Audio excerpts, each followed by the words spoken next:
Hey everyone, Gil here at graymanprepping.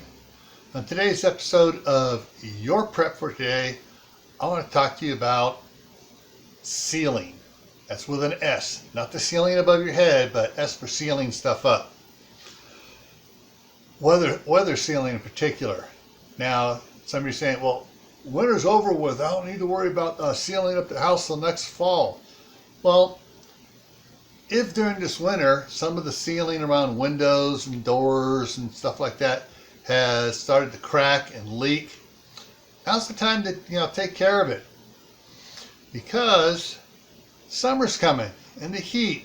It's not only the cold you got to worry about, it's the heat and the bugs you want to keep out by properly sealing up your house around windows, doors, vents, things like that.